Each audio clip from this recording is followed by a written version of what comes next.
And now, our feature contemplation. Speaking of Cinema with Andrew Schwartz.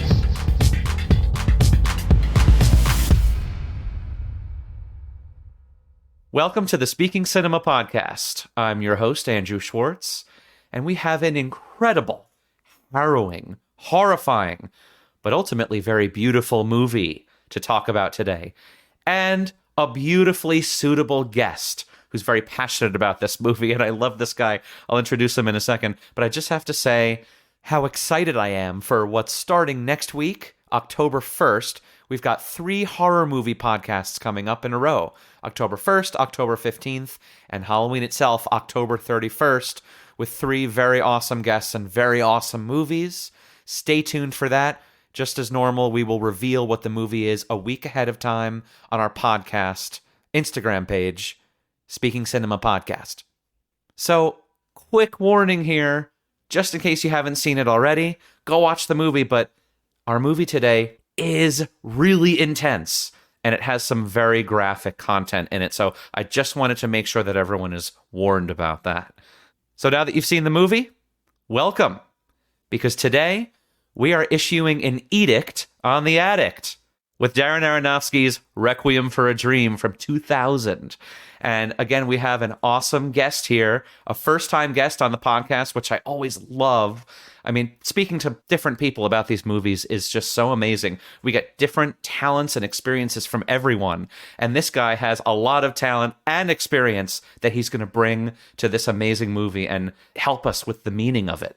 So I'd like to introduce very happily, or very jollily, he does everything, folks. Are you ready? Here's a laundry list. He's an actor. He's a musician. He's an editor. He's a writer. A director. I hope I didn't miss anything, but his name is Greg Jolley, and a photographer, a great photographer. Hi, Greg. Thanks for coming on the podcast. Thank you for having me. Oh, it's a pleasure. I'm going to get right into it. We are talking about one hell of a movie here, Requiem for a Dream. It is something of a game changer, I would say, in kind of postmodern cinema, or you might say post or new millennium cinema, right? We kind of have these movies and these filmmakers from, I sort of call it, and I think I've heard it called, the sort of music video generation, right? These kind of people that came up in the 80s and started to get work professionally in the 90s, working on these kind of sleek, stylish kind of things. Aronofsky, David Slade, you know, all these kind of directors. David Fincher. That's a name drop.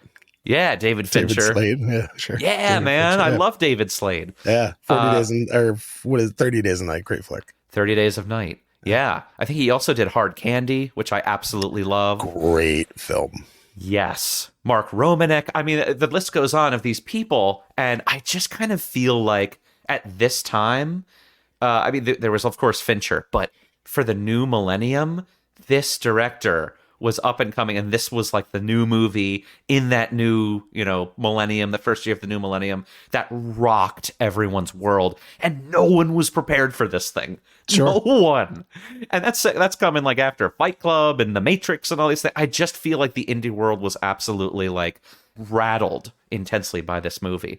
Could you tell us, Greg, just quickly to get into it here, what was your first experience like watching this movie? Because I'm assuming a lot of people listening to this have seen this movie for the first time just now, or for the first time in a long time.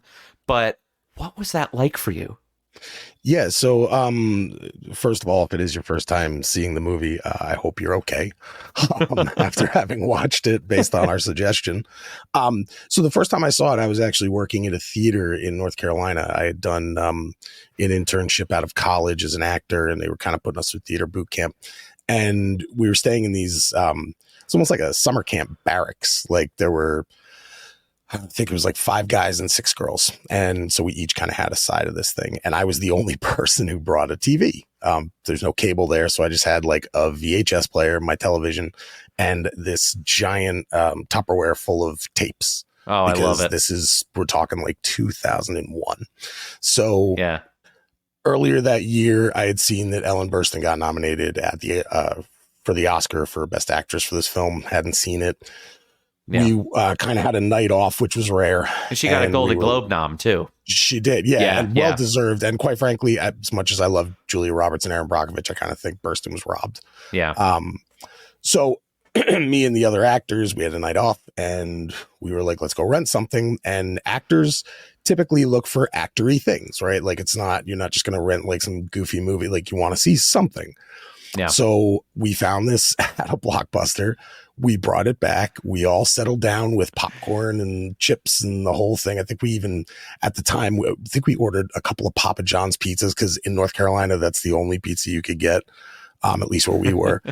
So we're all sitting down to watch this thing. And then like an hour and 40. Yeah. And then an hour and 40 minutes later, we were just like on the floor, destroyed by it. I mean, it crushed us. I don't know what I expected going into it. I had seen Pi, so I knew who Darren Aronofsky was. And Pi is a really, really out there film. Yeah. This was just such a different animal than I think what I was used to. And what I find interesting about it, you talk about postmodern cinema or like the new millennium. And I always think of it as like post 9/11 cinema. There's like a grittiness to things, even comedies. They're darker, they're tougher, meaner. This feels like post 9/11 cinema, but shot pre 9/11. It's very strange. It's really kind of its own beast. And so that first experience watching it was harrowing. It was really rough. I'd only known Jennifer Connelly from like Labyrinth and some rom-coms. One she did with Frank Whaley, the name of it escapes me, but I think it was called Overnight Delivery or something like that. Which, were all great. And I like her. And Jared Leto was kind of coming up through, like he did Urban Legend. He had some like, and My So-Called Life, like real teen kind of stuff. Yeah. And Marlon Wayans was like the DJ for In Living Color with his brother Sean. And they hadn't really kind of broke outside of being a Wayans. So seeing those three young actors do something like that for a bunch of actors who were like going through actor boot camp, really theater boot camp, was simultaneously inspirational. And we also felt like someone went at our souls and our brains with a melon baller. It was pretty brutal watch. Yeah. But that power that it has to inspire and instill these kind of emotions in you, that must have been so interesting for you because, like you said, it's twofold. It's what you feel from the movie itself that's just so palpable for anyone. But then there's that other factor of, oh, this is what I'm capable of as an actor. There's probably so many emotions happening there. Absolutely. It sounds like a very formidable experience. And it's also full of like great little character actor bits, like Dylan Baker and Ben Schenkman, like these guys who we know all their faces. Even back then, they were people who you knew who they were if you were an actor. Like they're not stars, but if you're an actor's actor, and I'm a born character actor, like other character actors, right? Philip Seymour Hoffman and John C. Reilly were kind of like our gods. And then you work your way down the list and you got Dylan Baker and Mark Margolis, the great Mark Margolis.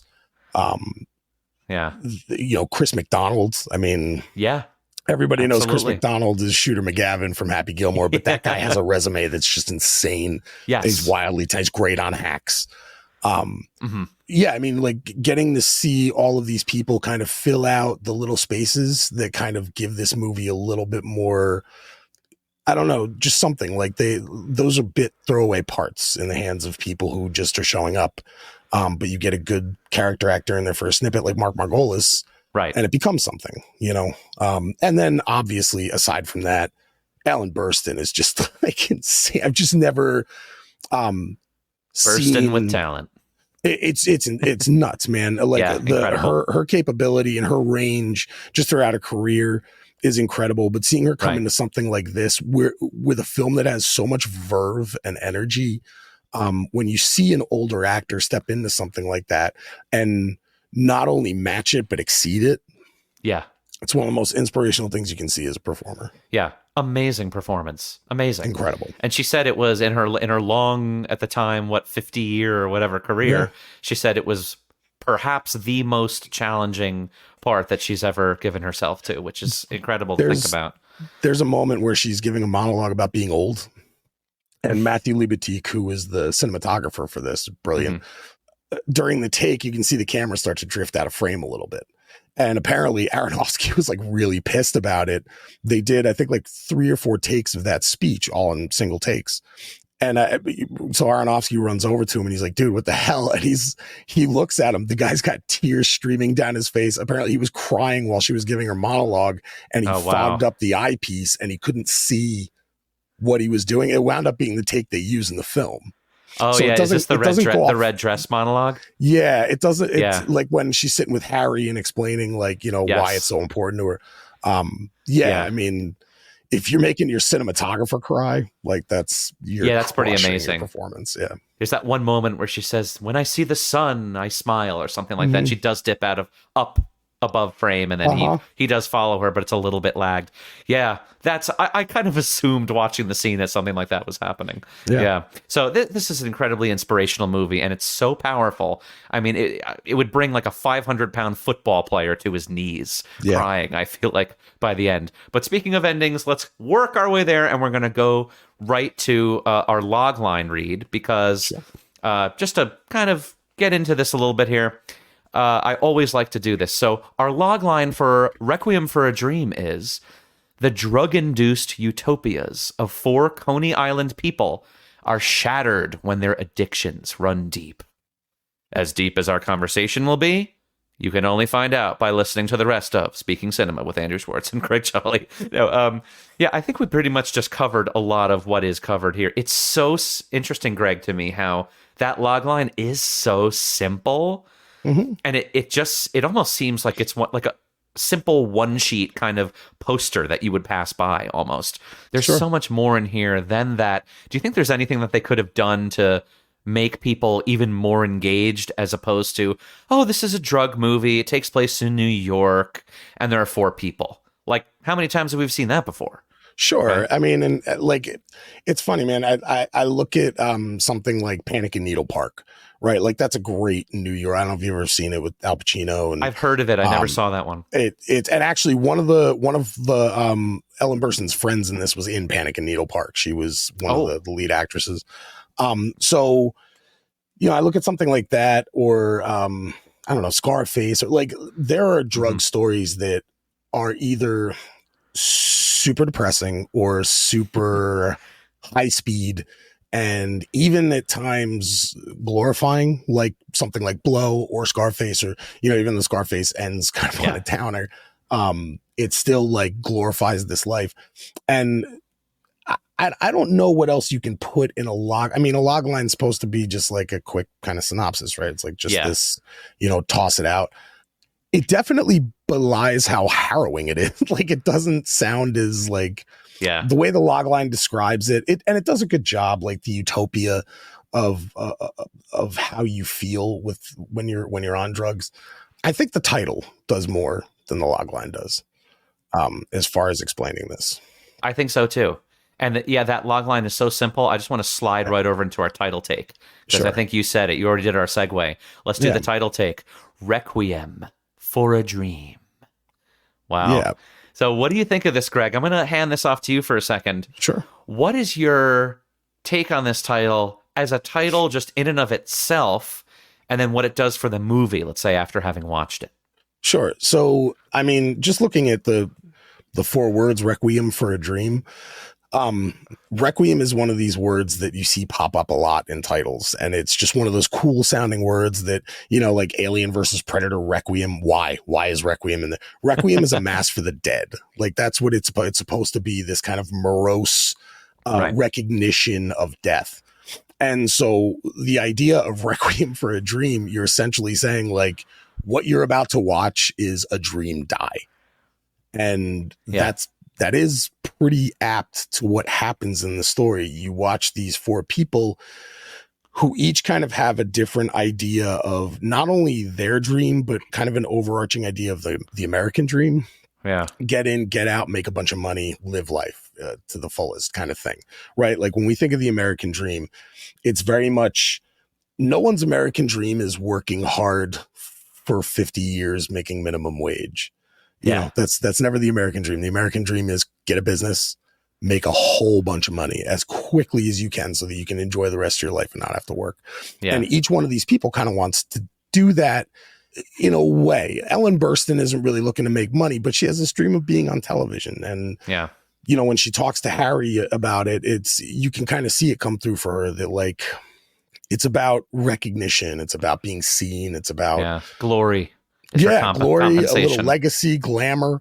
You know, that's why she wants to wear the red dress. She talks about how it makes her feel when she wears it. She wore it to his high school graduation, which being, you know, a mom in essentially Coney Island-ish area, Coney Island, Brooklyn, like that kind of area.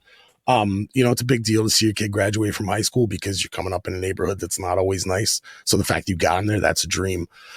You know, Jared Leto and Marlon Wayans characters, Harry and Ty. Yeah, Tyrone or Ty. Yeah, Tyrone. Oh, he has such a cool name too. Tyrone Love, I think his name is Tyrone Love. Tyrone C. Love. I think there's even a middle Tyrone initial Love. there just to make it even cooler. So, you know, their dream is to just get a bunch of heroin and sell it off and just make a killing. And in and Marion's dream is to create a fashion line in a store to sell her clothes. And her and Harry kind of like concoct this idea like, oh, if we sell this heroin, we can make all this money and do that. Right. And what you see is how the addiction kills that dream slowly. At first. It kills it slowly. And not only does it kill the dream, it helps create it. Like the high that they're feeling and the euphoria that they're getting from these drugs is the thing that is almost motivating to them. When Ellen Burstyn starts taking the diet pills, it's a motivator. She's like, she gets up, she cleans her apartment. She's, you know, just very excited about, you know what I mean? Like after taking it for a little while, she starts trying to put the dress on again. She has a friend like try to help her and dyes her hair.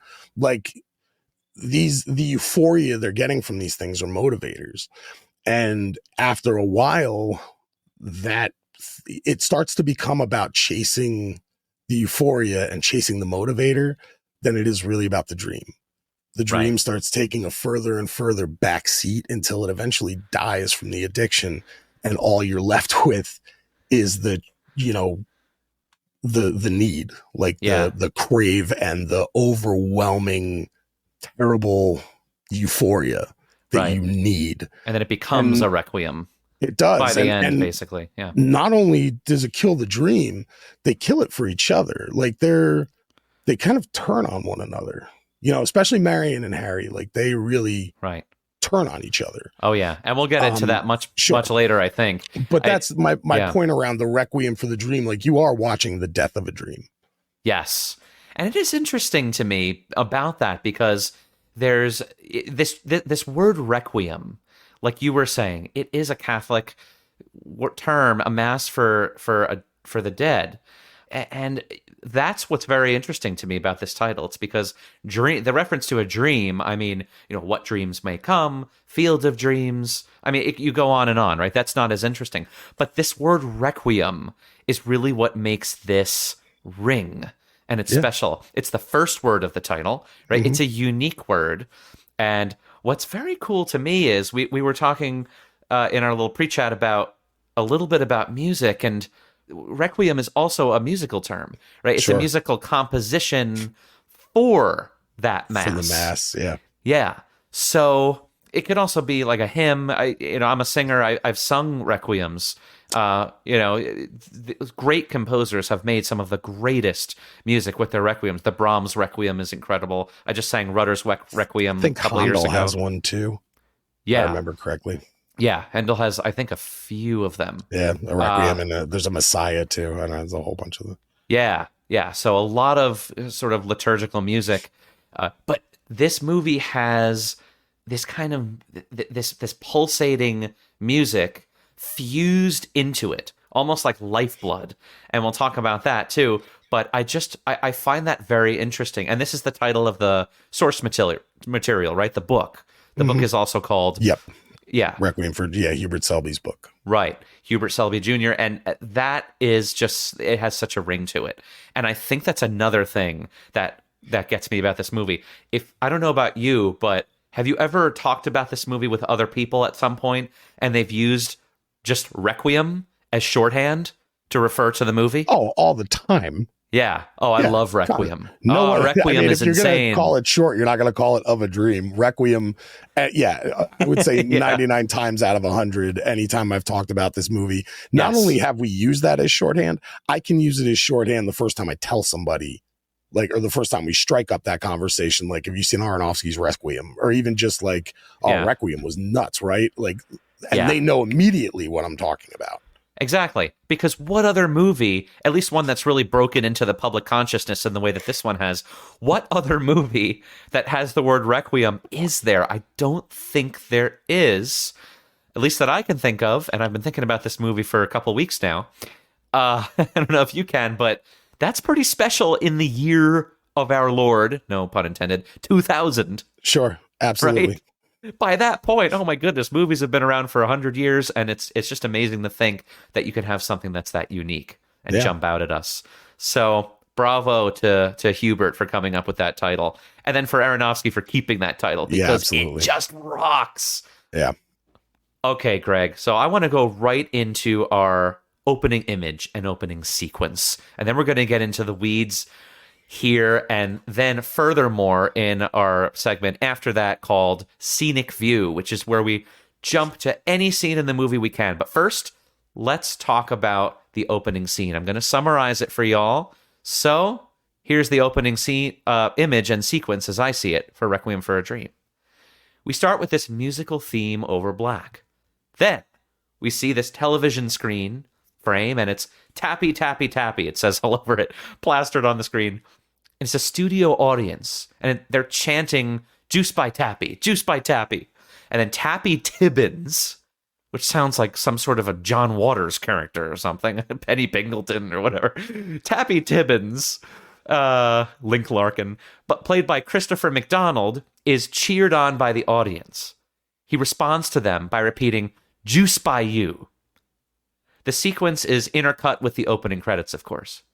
And Tibbins announces the first winner of a contest who appears on stage in all of her glory, and she's so grateful. And the audience chants, "Juice by Mary, Juice by Mary, oh Mary." Okay, then the TV show image cuts out, and Harry, played by Jared Leto, unplugs his mother, Sarah Goldfarb's television. She's played by Ellen Burstyn, as we said. She walks away from Harry and locks herself in a, I guess, closet or the bathroom or something. I think it's a closet, to stay away from him. She's really upset that he's, what we come to know later on as, stealing his television again from her.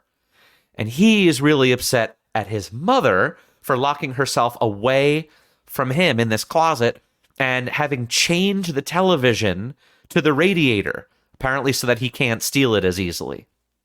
Then Sarah slips a key to unlock that lock that's tethering the TV to the radiator under the door. Harry says, "Why do you always have to play games with me, Ma?" I can't do this accent. She says, "It's not for you, it's for the robbers," referring to the key. And the underscore that the Kronos Quartet is playing is the tuning of their instruments, as string instruments do in an orchestra. You know, A, D, and E, those three notes. Harry gets more calm now. "Come out, please, Ma." That's about the best I can do. She doesn't answer. He gets mad again and takes the TV and leaves. Sarah says to herself, "This isn't happening. And if it should be happening, it would be all right. So don't worry, Seymour. It'll all work out. You'll see already. In the end, it's all nice." Kablam! We're hit with a huge sound effect, almost like a door to the clink being closed. And the title drops from the north of the frame, bam, down to the south, Requiem for a Dream. And then the rest is a sequence of them wheeling the television to the guy that they're pawning it to. So I'll leave this to you, Greg. What did you get out of this opening sequence, how did it make you feel?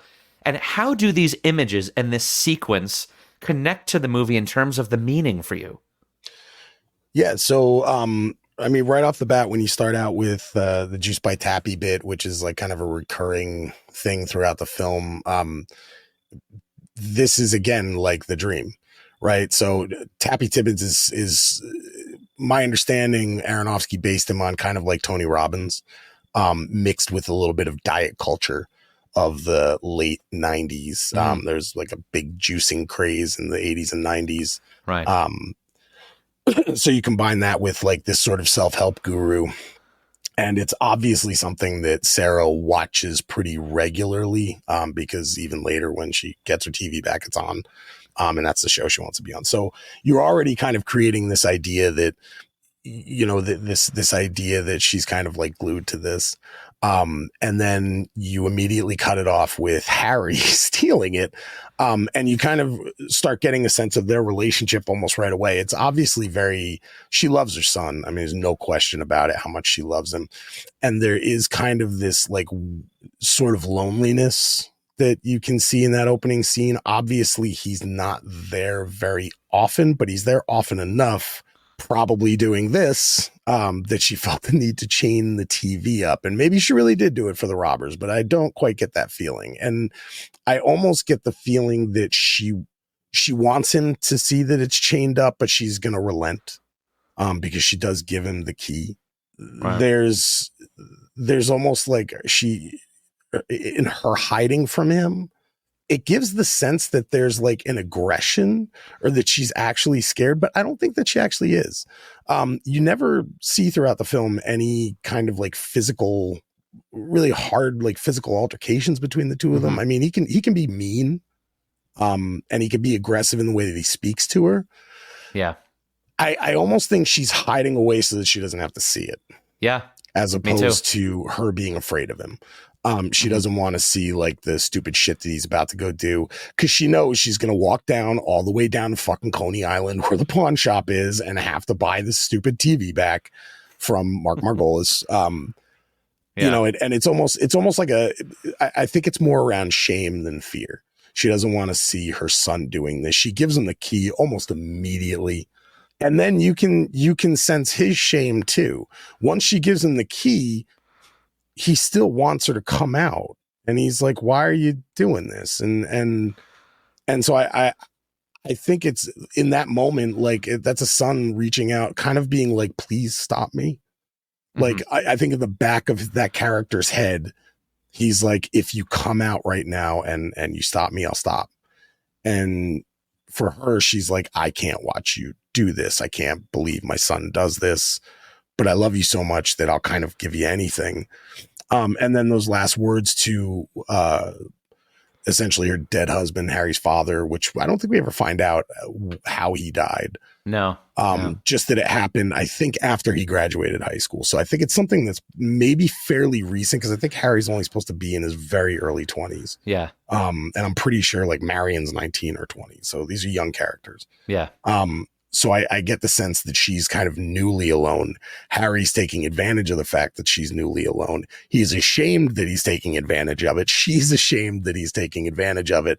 But people are still doing what they're going to do. And there's really nothing to... She lacks the ability to stop him, and more than the ability, the will to step in front of him. And he lacks the will to stop himself. It is amazing that all of these kind of character colors are showing in this one opening scene where not much happens. It's notable what does happen. It's not every day that we see a mother's house being raided by her son, basically, and he's smuggling her television out, trying to get the key and everything. It's an ordeal, of course, but all of these things that I think that you're dead on about, that she doesn't want to see what he really is, what she basically probably knows deep down of what he really is, a thief, just trying to kick it on the streets. Yeah.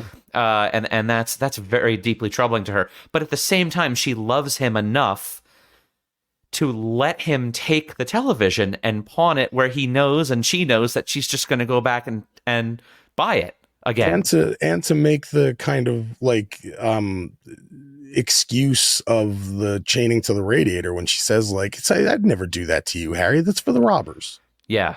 I'd never keep you from pawning my fucking television for the 25th time this year. Yeah. Like there's a definite like shame and guilt that runs through a lot of this. The whole film is loaded with it. Which is something that a lot of addicts deal with. I come from a family where it's happened a lot. I was an addict for certain things myself, still am for a couple of things. And there's a lot of, mostly smoking, but there's a lot of shame and guilt that comes with that. And even more so that comes with what you'll do for it. Yeah. And I think we're all addicts in some kind of a way. Sure. Especially, I think, in American society. And I think that Selby Jr. and Aronofsky are sort of conspiring to say something very big about that here, which I think I want to talk about a little more toward the end. But yeah, sure. I think Sarah, the Sarah Goldfarb character, locking herself in the room, I was thinking maybe it's also because she doesn't want to stop her. She wants to stop herself from stopping him.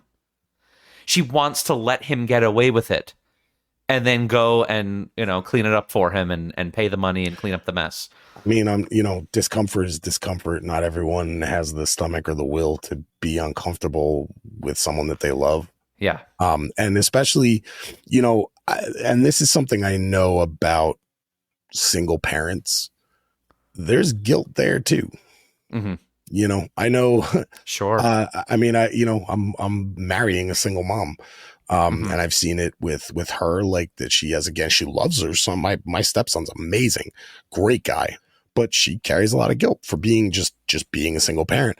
I think when a parent is lost somehow, whether it's through divorce or death or whatever, the one who takes up most of the slack of taking care of the kid or kids deals with a certain amount of guilt that for their kid, that like I couldn't make it work, or I'm sorry your other parent died or whatever, and they kind of take that on. And I think I think on some level Sarah thinks she's responsible for how Harry is. I think that's a really strong and accurate reading here. And again, folks, we're getting all this information just from the opening scene. Obviously, we've seen the movie. The first 5 minutes, but we have this intense stage play like interaction between these two characters, and there's a lot to glean from this. Just some things, Greg, I think I found notable here. I think I mentioned when I was summarizing the score being the tuning of the instruments. And for those of you out there that haven't been to any orchestral or quartet concerts lately, or an opera or something of that sort, what the orchestra will do is right before they perform the piece, they need to tune their instruments, because tuning changes depending on the atmosphere, the temperature of the room, and lugging the instrument and so on. So they're always going to tune right before they play the piece. Okay. And this was so interesting of a choice to me, Greg, because I feel like Aronofsky is telling us we're about to witness a big event like performance. I don't mean performances of the actors, even though they're part of it, but this is, a mass, and a mass is a multi-part. It's a requiem. It's a requiem, and a requiem is just one part of a mass, right? I mean, in a mass, we have a Kyrie, we have a Gloria, we have all these different parts to it, and a requiem isn't in every mass, but it is part of a mass, and it's as if we are tuning for some big operatic performance of the movie, of the experience. And it's just so interesting to me that no one's doing drugs at all right now in this opening. Everyone thinks of this movie, the addictions, the drugs. No one's doing the drug. That hasn't started yet. It's not a problem enough yet to lead to any demise yet. It's just this opening sequence. Yeah. And so we're tuning instruments, we're tuning characters, we're tuning emotions, and we're tuning perspective. We're injecting character information and perspective into the viewer ahead of what comes next, which is the road to hell, right? But here we're just packing for the trip. Yeah. And that's an amazing choice to me. I've never seen someone use tuning sounds for an opening image before. It's just so cool. And I think he actually does it a couple of times. I think there's a couple of key moments throughout the course of the film, and it's interesting. The structure of the film kind of works in seasons. And there's another moment, and I can't think of what it is off the top of my head, but where they do it again. There's another tuning right before they're about to, hit you with whatever other terrible thing is like coming down the road. Yeah. And I know Aronofsky has said that, number one, the Kronos Quartet, it was his favorite experience as a filmmaker, was working with the Kronos Quartet. Oh, wow. To create like the score for this and that kind of leitmotif that's used throughout the whole course of the movie. Yeah. Which has been now used in like tons of trailers and things that has kind of no business being in when you consider where it came from. Right. Like I saw it before a Lord of the Rings trailer once, and I was like, this is insane. Yeah. But yeah, it's kind of a brilliant like keying up almost of like, you ready? Here we go. You know what I mean? Like I agree with you. I really love that. That's kind of where we start. Yeah. With this. And I think the key word is tuning. It's tuning the instrument of your attention. Yeah. And your emotional input, your investment into the movie. He's tuning all of those things toward what the momentum will bring to you later. Mm-hmm. And it's just fascinating. Other thing I want to talk about is juice. This is the other cool thing about this. Let's talk about juice for a second. Last time in Blue Velvet, we talked about ears. Now let's have a fun conversation about juice. No, sure. But real quick, this Juice by Tappy, and the whole thing is about juice. And you mentioned the whole juicing craze that used to kind of happen, and still does. Yeah. Oh, for sure. There are some extreme juicers out there. Mm-hmm. But I wanted to just go over a couple of things that I think that this might be. It has double, triple, quadruple meanings, and I just want to go over for a second different types of juice. Sure. So, just a few phrases here. To juice up is to liven or invigorate. And that, I think, really pertains to Sarah, especially in the beginning of this movie, right? She wants to liven up her hair, even. She wants to liven up the color of her clothes, her presence. It's everything. I mean, she wants to be juiced up, just like all the colors and the invigoration of the studio audience. This is sort of an older definition, but juiced used to mean drunk. We don't really use that much anymore, right? But that's a little bit archaic. But juiced meant drunk, and that has its obvious pertinence there. Sure. Juicing, like you said, drinking fruit juice or vegetable juice to consume nutrients, or taking performance-enhancing drugs. Yeah. Kind of like anabolic steroids. Yeah, when someone's using steroids, you say they're juiced. Right. So it's amazing to me because I think both of those juicing verb definitions apply to this character and the movie, which is kind of incredible.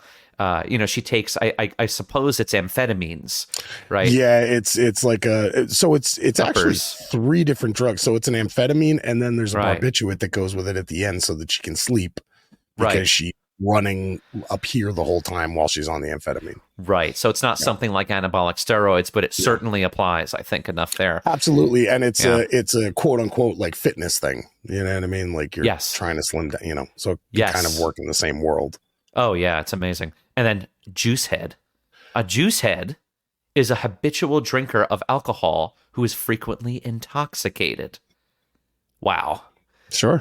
There are a lot of metaphorical sort of meanings for juiced here, and just the passion and the reiteration and the excitement and the exuberance with which Tappy Tibbins, Kristen McDonald's, is talking about this. There's also another definition.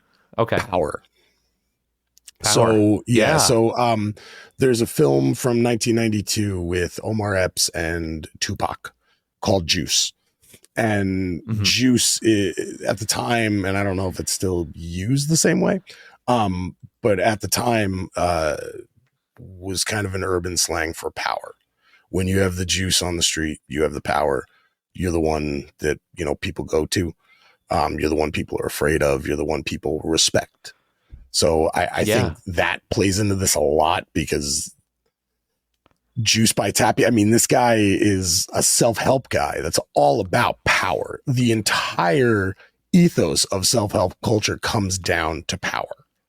Yes. And so I think that's also kind of an interesting connotation with this. Like, you know, their Juice by Tappy is Tappy's got power. Everyone's looking at him. Everyone's cheering for him. He's the one motivating everybody. You know, Juice by Sarah's powerless. She's powerless in every aspect of her life. Even her friends stick her on the end of the chairs when they're all outside sunning in the Coney Island heat. Yeah. She, you know, and I'm going to save this because there is a part I want to talk about in relation to that. But yeah, Juice. Sure. And there's also, this is something I like to say a lot. Mm-hmm. I've been with my fiance 19 years next year. It's been a very long time. Wow. Congrats. Yes. And thank you. And we're very happy. She's amazing. And I love her and we're great. People have asked me, like, what's the secret? And I always say I love you before we go to bed. Never go to bed angry. And anytime I'm about to get in a fight, make sure the juice is worth the squeeze. It's just, while we're talking about juice, it's a great piece of wisdom someone gave to me once. It's not an original Jolley quote, but it is something that I've found always sticks in my head whenever I'm about to get into a conflict with kind of anybody. Is the juice worth the squeeze? Or is what I'm going to get out of this worth how much energy I'm going to have to put into it? And if it is, then I do it. And if it's not, then I don't. Yeah. But yeah, juice, power, that's a huge one. I think that plays a lot into this film. For sure. Yeah, it's even leaked into literal power, right? I mean, hey, my phone needs juice. Yeah, absolutely. And then even the name Tappy, I was thinking tapping out, like tapping the power out of someone. Sure. You know, this juice is meant to, his name is Tappy. I mean, the juice is meant to empower and invigorate someone. Sure. But then and Tappy is really your own power. Right. Yeah. But Tappy is really tapping it out of you somehow, or being tapped out. Right. So I also found it interesting how Tappy sounds a lot like happy. Mm-hmm. But it's a false sense of happiness because it's Absolutely. just TV, right? It's an infomercial. And big up to Christopher McDonald. Apparently he improvised like 90%. He shot all of it in a day. No way. He improvised the majority of it. I didn't know. And when they wrapped that day of shooting, apparently that audience of extras gave him like a standing ovation. Like he just came out and just crushed it for Aronofsky. Yeah. For that one day. So big up to the character actors. Wow. Maybe they actually turned the camera back on when they were cheering for him, and that's the shot that they used. That could be, yeah. It looks like it. Very, very interesting. So now, Greg, I'd like to go into scenic view now that we've kind of introduced what this movie's about and what the characters are basically, you know, there for and what they're feeling. I'd like to go into just jumping around from scene to scene and see what we can get in terms of meaning out of this movie. There are a lot of things that are small, I think, that build up and make up the composite of what this movie is. But something that I found almost from a bird's eye view is how interesting that the movie is not very plot heavy. You know, it's very repetitive. And I'm going to end this with a question that I'm going to pose to you, Greg. It's redundant, not to a fault, but it uses it as a technique. It repeats a lot of scenes. It repeats a lot of moments. It builds off on the same locations. It returns to the same places. The characters do similar things a lot, but obviously something changes. But here's the question. If everything is repeating and it's this sort of slow crescendo for the whole movie with a lot of things that we've seen before and places we've been before, why am I so enthralled and then emotionally affected? And how does that play in terms of what the movie, this technique that the movie uses to get its meaning?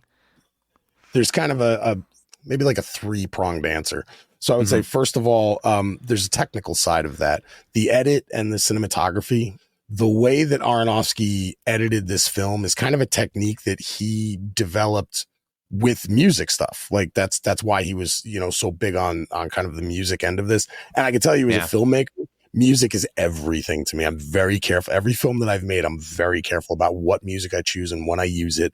I don't just grab something off audio blocks. Like I have had somebody score each one of my films. It's very important. And Aronofsky is kind of that sort of filmmaker. So the music is very propulsive. And it does an excellent job of, I hate saying this. I told you this the other day. I hate when someone says something inanimate is a character in the thing, but the music kind of is a character. It's almost its own conductor of the story. Like it sort of kind of leads you into where you're going to go next. So even though you have like, again, there's that leitmotif of Lux Eterna, which is that music that's kind of playing. There are so many different versions of that play throughout the course of the story. That really kind of key you in on like this. Exactly. So there's a version of it that's very like kind of sad and melancholic. There's another version at the beginning that's very like almost like MIDI controller heavy, like beat machine heavy. To kind of lead you into like what you can expect from each thing. And then the edit, just what I find interesting is there's very little actual drug use. There's a lot of before and after drug use. There's like before when they're freaking out to get drugs, and then there's after when they're high.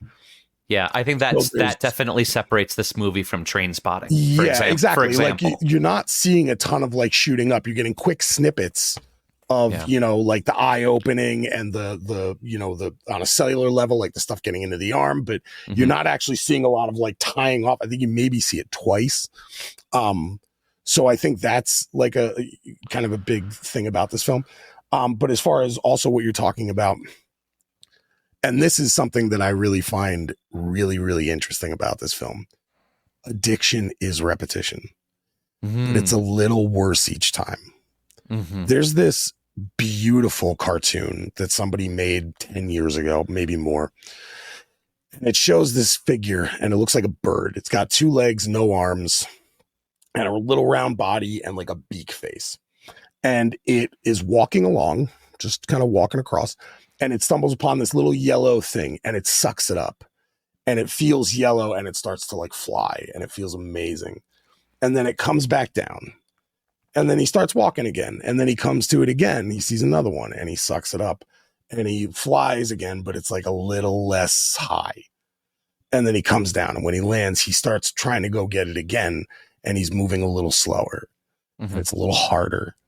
And eventually he gets to the point where he gets to the thing.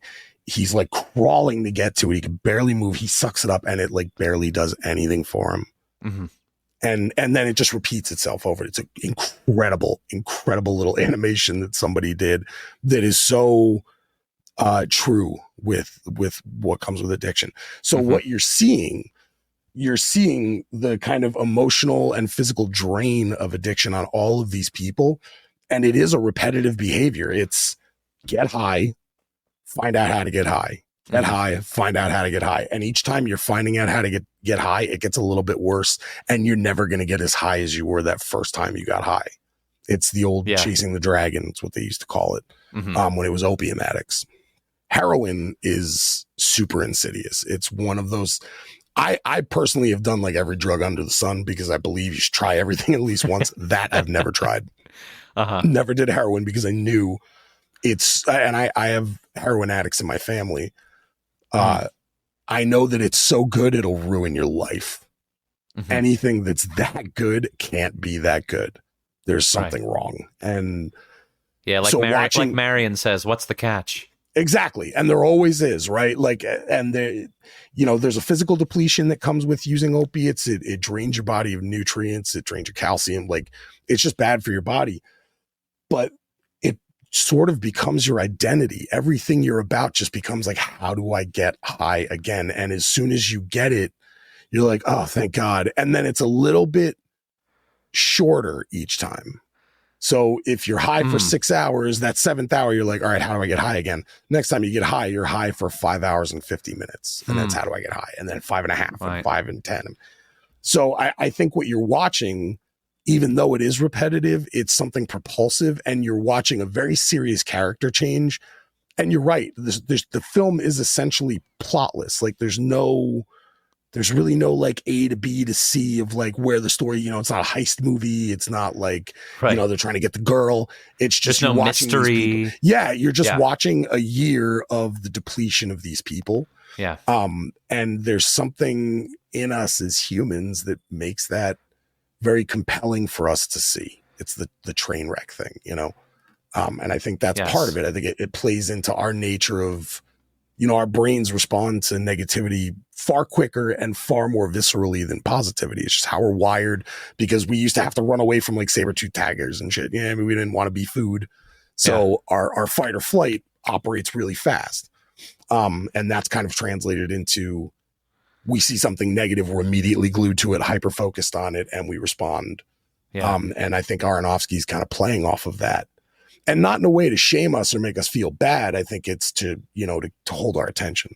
Right. The truth of the details of the matter. I think that's an amazing explanation of this. And more and more of this makes sense to me as you're explaining this. I swear, everyone out there, Greg and I did not discuss that beforehand. No. That was an amazing answer. And I'm also thinking some people are a little bit turned off by how they designate silliness to this movie at the beginning, or comedy to the movie at the beginning, like the floating muffins from outer space when Sarah's hungry, right? Something like that. But I think that take on the structure and the construction of the movie, I think justifies all of that, because the funnier and sillier it is in the beginning, the more trivial it is. Yeah. Right? It's a trivial thought. It's a trivial afterthought. Like, oh, I'm hungry. As opposed to, I'm really hungry, man. I got to have something. Get something in me, And that's where the movie goes to. I think hunger in the movie is a sort of, it's a brilliant microcosm for this narrative to use to allude to what it feels like to be in this kind of a predicament for the viewer, right? Because not all of us have been addicted to drugs, at least. We've been addicted to something, but everyone's got to eat.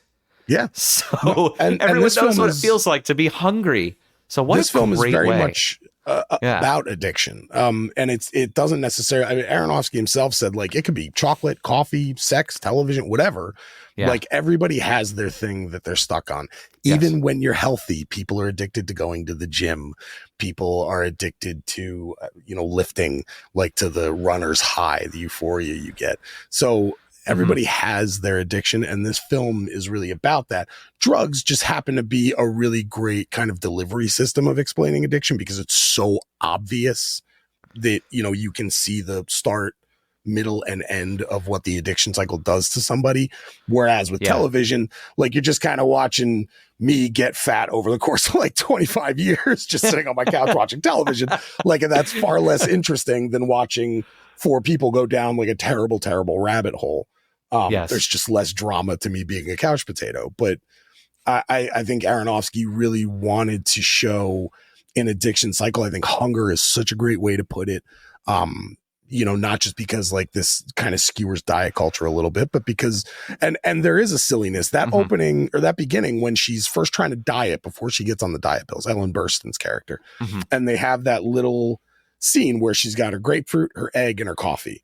And you just see, like, you hear the crunchy crunch of the egg. And then it's just, and it cuts from a whole egg to shells. And she's just looking at it like, okay, like, all right, I guess. And then the grapefruit suddenly is gone. And you're like, look, and it's done. I like when she talks to the refrigerator too. Yeah, exactly. Like there is kind of a playfulness and a silliness to it, because when you first start getting addicted to things, you don't quite know that you're addicted, and it is fun. That's the euphoria is what kind of gets you. Right. So there is a kind of silliness. You see it with Ty and Harry when they get high together right in the beginning, and Harry's DJing and Ty is just dancing, and they got like a sick beat going, and they're all happy, and Marion's got her cocaine thing, and like they're all just on kind of cloud nine together. Like that's how it starts. If something was bad right off the jump, no one would ever get addicted to anything. Yes. Because you would do it once, you'd be like, oh, that sucks, I'm never doing that again. But these things all kind of start, and I think, again, just Aronofsky and his genius in how he crafts this film wants to show you that kind of playful side of it, wants to show you like the way that the characters feel, like, you know, and kind of wants to lull you in Yes. a little bit so that, you know, so that you're hooked on the film, and then eventually he'll like drain the blood out of you and leave you on the floor. Yeah, absolutely. I think that's a great way of explaining it. Yeah. And I think all of this stuff is very carefully crafted, tediously, meticulously, you know, preconceived in pre-production in the script, which Aronofsky co-wrote with Selby. Mm-hmm. You know, so Selby's actually in the movie too. He, I'm pretty sure he's the guard that's taunting Tyrone near the end when he's in jail doing laundry. Yes, I think you're right. I'm almost 100% sure that's Hubert Selby. Yes. And that's, I mean, how could you not put him in there for one thing, especially when he co-wrote the movie? Yeah. But back to what you were saying, it's so interesting that you said that it was, that you being a couch potato would be far less interesting, because I think Sarah Goldfarb's original addiction was being a couch potato and watching television in order to escape outside of the feeling of being inadequate and, you know, longing for the past. And that is so interesting to me, because just quickly, that scene that he's on the pier, not a pier, but he's on this like crest of rocks with Marion, and, you know, he's telling Jared Leto's character, Harry, is telling Marion, his girlfriend, played by Jennifer Connelly, about, oh, I want to get my mom something. He even says, oh, what's her fix? Television. Yeah. I'll get her a new television. He uses the word fix. So it makes it seem like, to me, that her first addiction was television, and because she watched so much television and was such a frequent viewer, I'm sure that's why she got that initial phone call, which is another striking scene and performance by her when she realizes, when she starts to believe it, you know, hey, you can be a contestant here. You've already won. It's not like anyone did that to her. That was because of an addiction. Yeah. And that addiction leads to another addiction, which leads to her demise, right? She also, there's a scene that, again, is very carefully placed, and it's in the early part of the film, and it's when she's watching Tappy. She's got this little box of chocolates, and she's, like, caressing these chocolates before she's got, like, Aronofsky does this kind of overhead shot on the chocolates, and he gets kind of close, and you see her finger kind of, like, ringing around one of them, like she's kind of like choosing which one she's going to go for. And again, like, chocolate is addictive. Like it's got stuff in it to make it addictive. So I think, again, it's just another way of him showing, like, even when she gave that up, she was just trading one addiction for another. And that happens a lot with addicts. Addicts often, when they're in treatment, they wind up trading one addiction for another. That's why so many addicts become smokers, because it's not good for you, but no one ever OD'd from a cigarette. You know what I mean? Cigarette never like ruined anyone's life today. No one ever kicked a door in and robbed their mother and stole her TV to go buy cigarettes, you know, but it is still an addiction, or they switch to, again, going to the gym or coffee or God. Like, there are so many different things people become addicted to. And I think Aronofsky was really brilliant at showing kind of that trade-off of like, okay, I used to be addicted to TV and chocolate. Now I'm addicted to, you know, diet methamphetamine. Yes. And again, exactly like you said, in complete denial about it. Yeah, absolutely. Because of the gain that she's getting, which ironically is the loss of weight. And but because of that, it's a feeling, right? It's the good feeling that you get from looking better, accomplishing your goal. This is the easy way to do it. It's working. Why, Harry? Yeah. Why would I? Why would I lose this? That scene. That's the scene you were referring to. Yeah, that's the red dress monologue where Harry starts to notice that his mother is grinding her teeth, and he starts to basically interrogate her and say, "Ma, what are you doing here? You're on amphetamines, aren't you? Or uppers or something. You're on diet pills, ain't you?" It's Jared Leto. Croaking. Jared Leto like really kind of goes in and out of that accent, and sometimes he actually does it okay. And then there's like the opening scene, his accent's terrible. It's so, I don't know if that was the first thing they shot with him, but it's so bad. But as the film goes on, it actually starts to get a little bit better. But that scene has a lot of Jared Leto doing a New York accent in the way, and it's not just the accent, it's the cadence. Like saying like ain't you after, you say like you're on diet pills, ain't you? You're on uppers. You on uppers? Like the way there's a cadence to that kind of speaking. Right. But didn't Darren Aronofsky do that on purpose to make him more like, oh, it's coming his way. He deserves it. No, I'm kidding. I mean, that's the effect.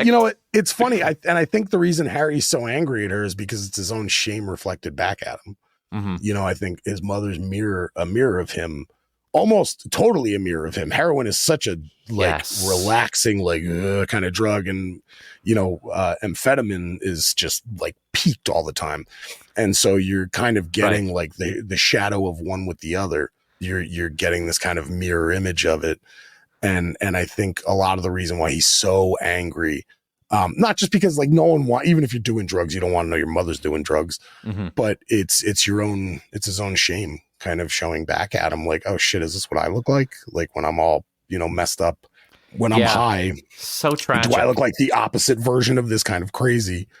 That's a really good observation, I think, at the opening because I was thinking, especially after the opening sequence happens and you learn right after that what is actually happening here. He's stealing the television and just expecting her to pay for it and get it back. Yeah. He's stealing from his own mother. That's horrible. He literally says it. He's like, you're just going to go get it back. Right. In a couple hours. It's ridiculous. Yes, it is. But I'm thinking, why the hell is he so angry at her when she's the victim of his own unwarranted theft? Not that anyone is warranting theft, but and then to go back to the red dress scene where she's talking to Harry. I don't know if you noticed, but Sarah is talking about Seymour again. Mm-hmm. Remember, she says, "Remember your father? Remember how good he was to us." Mm-hmm. That line really hit me with a big impact in these couple rewatches, because I think back to how angry he was and how you're saying that he's angry at himself because of what he's doing to her, and it's reflected back at him.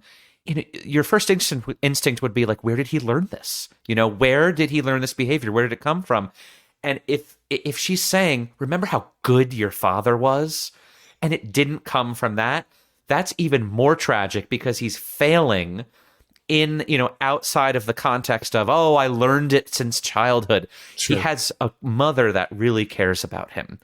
And he had a father who was apparently this angelic kind of didn't deserve to pass away. And he was a big influence on both of them. It's kind of the implication I'm getting. But if that's true, and his father was really good to both of them, that just hammers in a lot more guilt. A lot. I wonder if that's the case. I think people like Sarah, there's, and I'm going to tread into like some water here that I hope my point comes across the right way. Go for it. There's a generation of women whose identity is tied to their children and their husbands. And I think it's becoming less and less the case. And I think we're better for it. For women to establish financial independence, identity independence. But I could tell you, as the son-in-law of a woman born in the 1930s, whose husband just passed away this past year, a lot of her identity, my mother-in-law, is very tied to being a mom and being a wife. Fortunately, my father-in-law was a great guy and did do a great job raising his kids. Mm-hmm. If he was an asshole, I don't know that she would talk about him any differently than she does now. And so there's a part of me that wonders if Sarah's husband wasn't that great, but he made the paycheck and he, took care of everybody by paying the bills and working. But if he didn't come home and take out his day on Harry and maybe even on her too. And that's how he was, quote unquote, good to them, because he just provided for them, but not in every way, maybe. Right. Yeah. And so I wonder how much of Harry's anger comes from the way he was. I wonder how much of Sarah's guilt comes from the way he was, that maybe she didn't step in between them. I think there's a dynamic when it has to do with his father, who is notably not in the film and is dead. I don't think that there's nothing to that. Mhm. Like, I think there's obviously something of a healthy masculine role model missing in his life. Right. And I don't know that his father was that when he was alive, or Mhm. I don't know if he'd be such a mess that he is now. Right. And maybe in some ways this is him getting back at his mother for not stepping between them. Or maybe my assessment is completely off and Seymour was a great dude and it's just sad and tragic that he went first. I mean, especially in that kind of generation, the men often do go first. The women tend to outlive them. And you see that with Sarah. I mean, Ellen Burstyn does such a beautiful, heart-wrenching job of explaining what it's like to be her. Yes. When your son's moved out and your husband's dead. Yeah. When she found out she was going, there's a line that I swear to God, it might be the saddest line in the whole movie. Uh-huh. There's two of them. This one is Ellen's. She's talking about how she's going to be on television to Harry and how important it makes her feel. And she's like, did you see outside? I got to sit in the center of everybody. The way they looked at me, like that's such a big deal for her that like she wasn't shifted to the outside of the line of these old broads who sit out there and like catch their son. Like they put her right in the middle. Like she was like, you saw it when you came in the cab. I was right in the middle. Yes. Like that is such a heartbreaking moment that like, Jesus Christ, man, this lady feels like that's the biggest deal for her. Is that she has a little modicum of fucking respect from people who are supposed to be her friends. Right. And it like made her day. And then her dipshit son comes in and starts to ruin it, but she still had it, and for her, that's Rocky beating Apollo. That's Rudy getting hoisted up on his teammate's shoulders. That's, the guys in Chariots of Fire. Like it's John Glenn in The Right Stuff, like that. And it's the smallest, littlest, most insignificant thing that you or me or anyone else would just be like, oh, whatever. Like for her, it was everything. And what that line tells me is how goddamn lonely she is. And that just, feel it. Take my heart and wrench it as hard as you can and squeeze everything out of it. It's brutal. And this is before any of the after effects get really bad for any of the characters. Yeah, this is still in the summer. This is still summer, and this is one of the most wrenching scenes in the movie.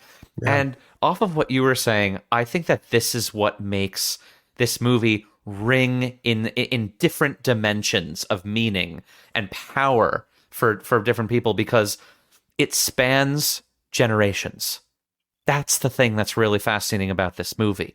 Like, as much as I like Trainspotting really contains addiction to the new kind of generation of kids coming up, right? It's one specific moment in time. Exactly. That and culture, too. It's a very insulated film. It is. And that's really cool. But the thing that makes this one so much more, I think, broad in terms of its brushstroke of affect on people is you could be any age and watch this movie, and anyone that age of any age will feel what you are describing.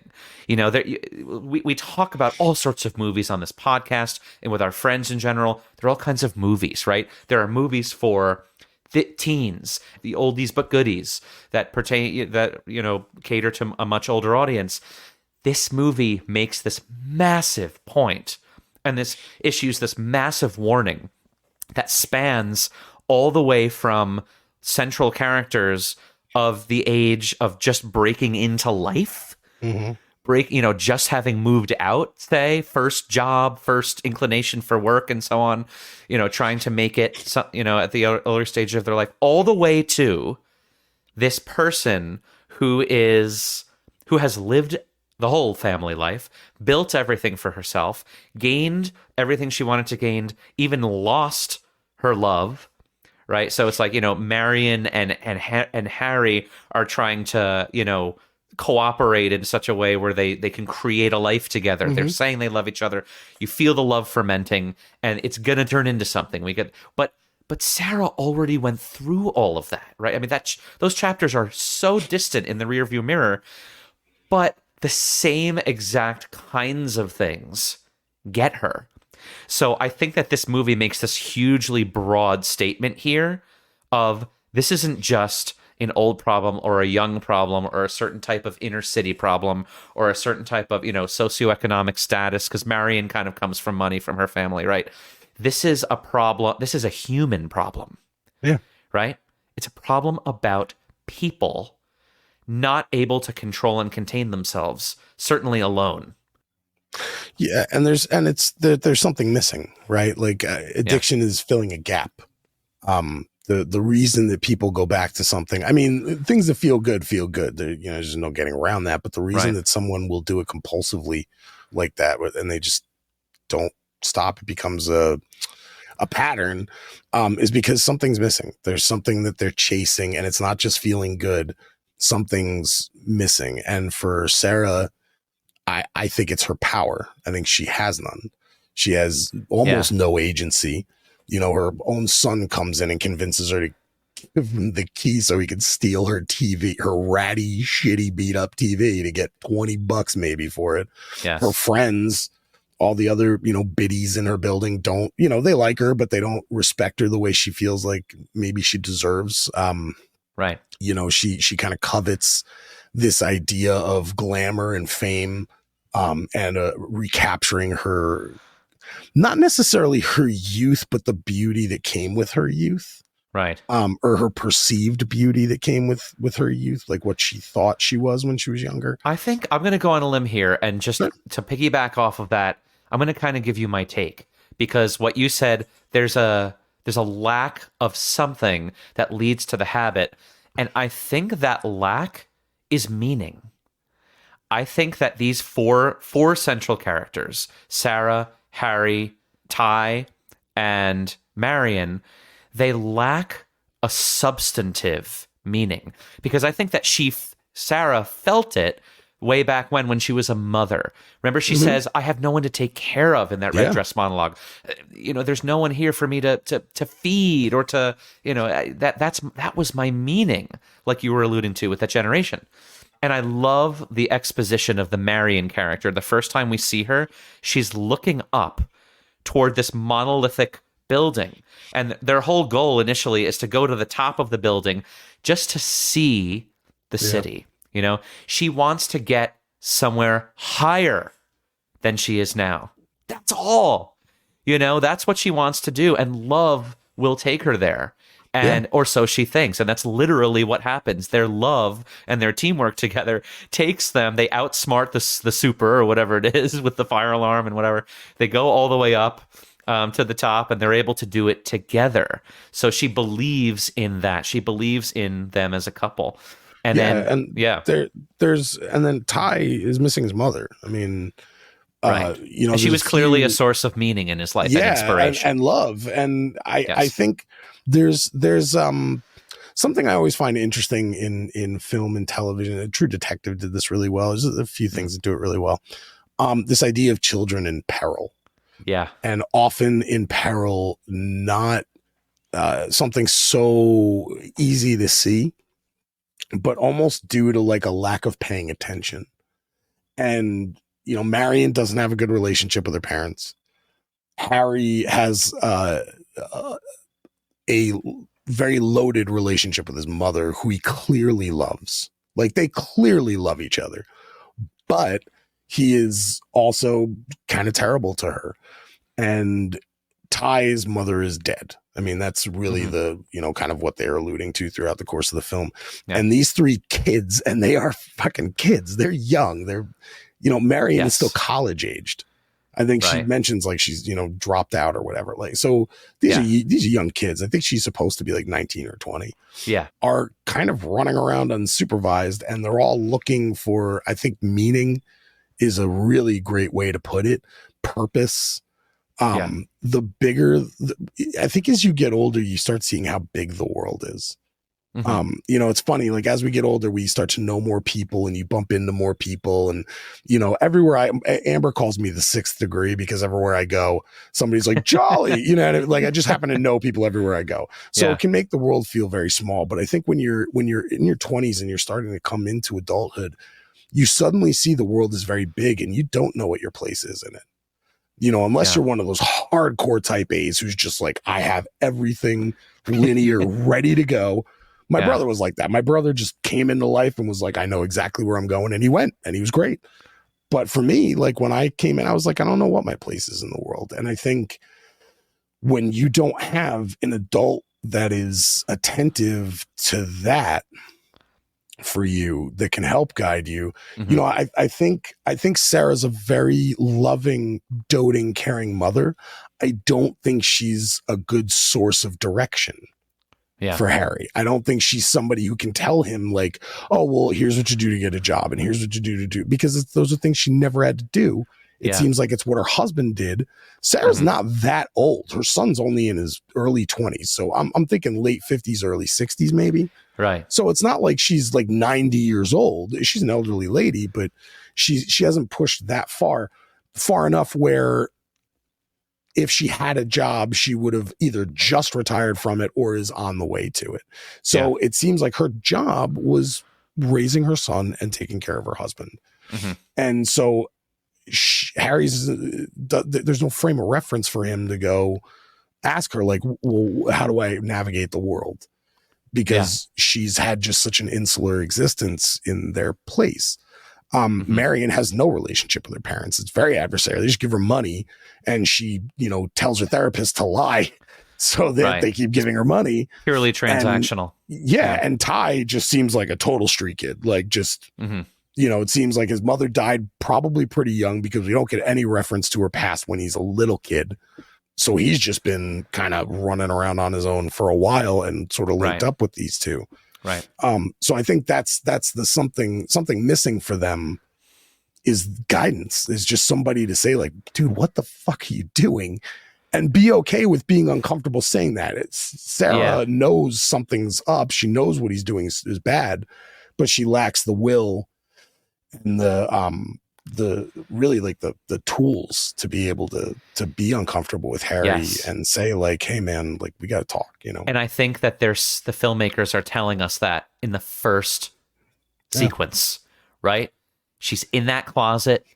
There's one slit of light on her face, watching through, barely able to see what her son actually is, let alone open the hood, see what's under it, and how to fix it, right? And how to be a part of that reform, that reformation for or him even somehow. How to help him fix himself. Like he, so tragic. Personally, I don't even know if Sarah would ever openly admit that her son's an addict.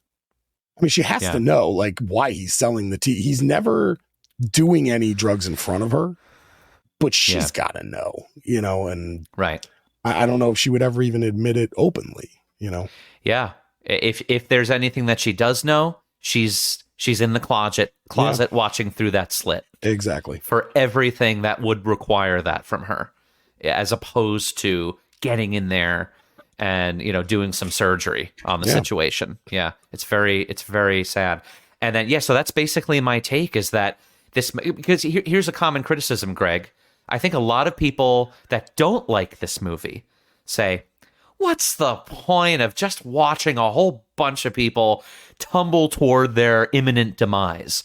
We're watching the slow demolition of these people. There's no like story. There's no character like arc other than just falling apart or, ending up in a hospital or something like that. What's the point of all of this? Well, because I say this movie is not about drug addiction. Like we were talking about before, I think you said the drugs happen to be what these four characters turn to. Yeah. But we all have our addictions. The movie is about what happens when four characters don't have meaning. Yeah. Right. For people, for human beings are trying to live life, trying to make things happen for themselves that they think will will lead to them attaining happiness or even satisfaction. Because Harry says to Marion when they're lying in bed together, I just want to be peaceful and happy. Like, that's all I want. I just want peace and calm. You know, I think he's referring to financial security with that as well. But even a little bit, a dream that's as easily attainable as just, I want to be able to relax and be calm. You know, there's still a void there of meaning and purpose that's not being filled by anything, and what he thinks will fill it ends up making it that much more empty. And it's hard for us as people to see that ourselves. We need other people to help us with that. So It's a movie about human connection, human failure, but ultimately a movie about what turns into this sort of nihilistic hopelessness from a lack of meaning and a lack of true valuable human connection and just the right sort of thrusts in life, which we have to help each other with. The reason it becomes harrowing is because of the desperation to fill that void. The drugs stop doing it. And that's just addiction. Like, at some point, look, man, I'm a smoker, right? So I have cut down quite a bit, but I still smoke. I could tell you I probably smoke 10 to 15 cigarettes a day. I actually enjoy about 5 of them. Mm-hmm. The other 5 to 10 are just to keep me from losing my shit.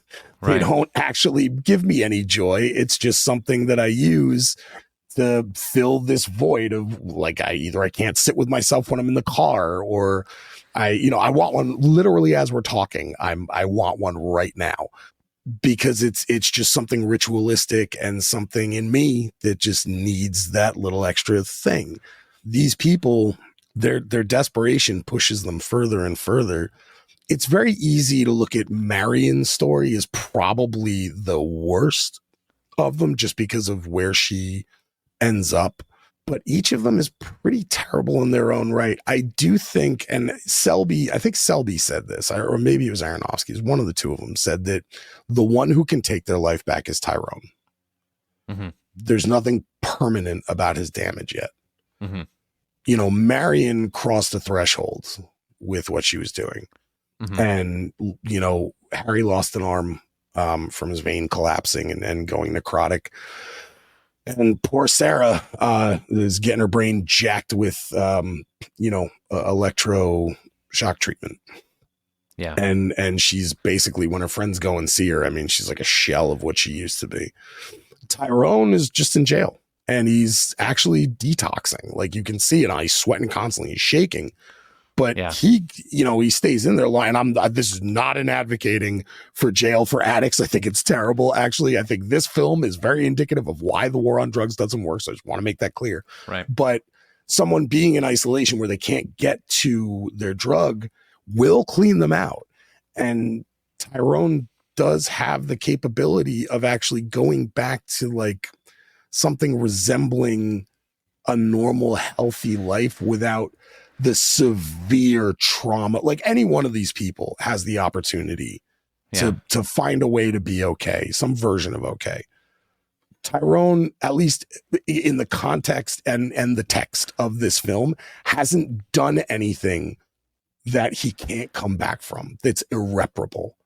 Like, Harry is never going to grow an arm back. You know what I mean? That's just not coming back.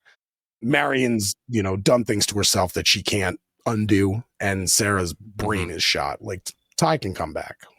Yeah, well, the thing that kind of scared me, and we'll talk more about these things in the final image, but about Ty is where he ends up is that the film is portraying the racism of the incarceration system, say, so strongly and pointedly that it's... And he is in a southern jail.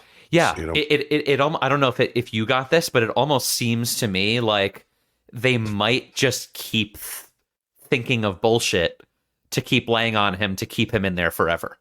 He's just another one of the, pieces of trash that are being thrown out in there to the society. Cost-free labor force. I mean, the first thing they do is check and see if he's eligible to work. Right. Like they're putting him up against the wall, being like, all right, this one's Right. can work, and then they And you find think Harry with his fucked up arm. Right. And you think they're going to let go of their free labor that easy? I don't know. No, I that's why the wouldn't. war on drugs still exists. Right. is I because of that wouldn't. free labor. Yeah. I wouldn't hold my breath. So, it might not be in Ty's control anymore. Sure. That's the thing that gets me about Ty. Yeah. There's also and I'm glad you brought that up about the way that they show prison. They do the same with medicine. None of the doctors that are shown in this film are shown in all that great of a light. Yeah. In fact, the guy who prescribes Sarah her diet pills, the direction he was given from Aronofsky was don't ever look at her. Yeah. The entire time you're doing the scene, don't look at her once. Yeah, that was important. And it just shows how much we trust our doctors, and we should. They're doctors, right? Like you want to trust your doctor. I love my doctor; he's great. But there is, and I also, as a videographer, I work in health. Like my clients that I shoot for work in varying degrees of pain management and some holistic health and things like that. And I've seen what the medical merry-go-round does to people as far as pain medications and psychological, mood stabilizers and things like that. And some of it is incredibly beneficial and very necessary. And some of it is wildly overprescribed because pharma companies want to make a buck because the doctors are burnt out and they're just like, whatever, just give them. And for some doctors, they will prescribe you something just for coming in so that you feel like as a patient, you got something out of the cost of your visit. So you'll just get prescribed something that might be kind of benign, but just so you feel like something was done. So I think Aronofsky does a really good job of showing the hospital system, the general physician system that allows for something like what happened to Sarah to happen. And it does happen frequently.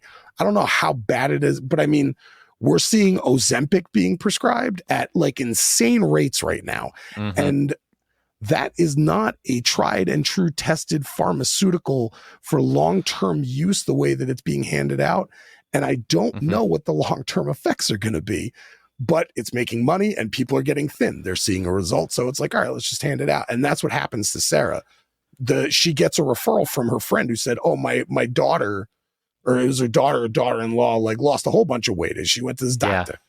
Saying she said, let me give you the doctor's number, and that's how it kind of turns into the thing that it is. And eventually now you wind up with this poor woman who's got amphetamine psychosis and losing her mind, thinking her refrigerator's coming after her and a studio showed up in her house. Is because the medical system can treat you like a number and it can be this kind of faceless thing. And the prison system is shown in a very similar light.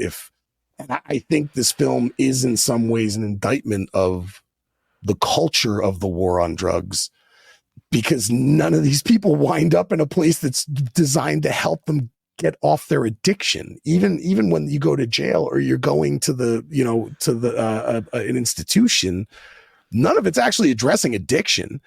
At no point with Sarah did they say like, okay, we need to start weaning you off of this medication or whatever it is. They're like, nah, just zap her.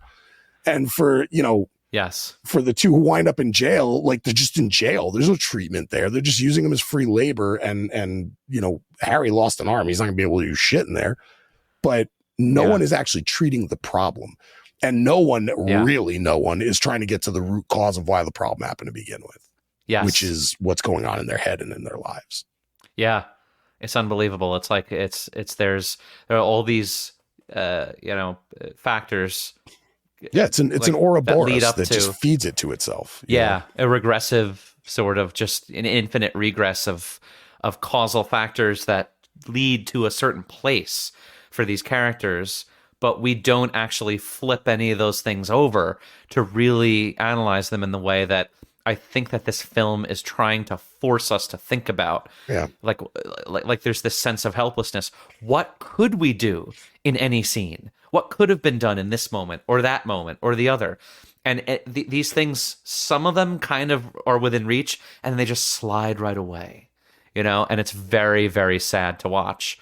But this is what art does. It imitates life. And there's a lot of true life horror in here. Okay. And that's hang out by Madison Square Garden at 3:00 in the morning by Penn Station. I mean, it it's like Addicts Row over there, and that's Midtown Manhattan, and the cops aren't doing anything about it. They're not arresting people. They're not putting them in rehab. They're not sending them to a doctor. They're just letting them walk around, and it's terrible. It breaks my heart when I've been in there and I've seen it. 3 a.m. some 20-year-old kid begging me for a sip of my drink with boils all over his face and half falling over, and I'm like, dude, and all this kid needs is like somebody to just give a shit.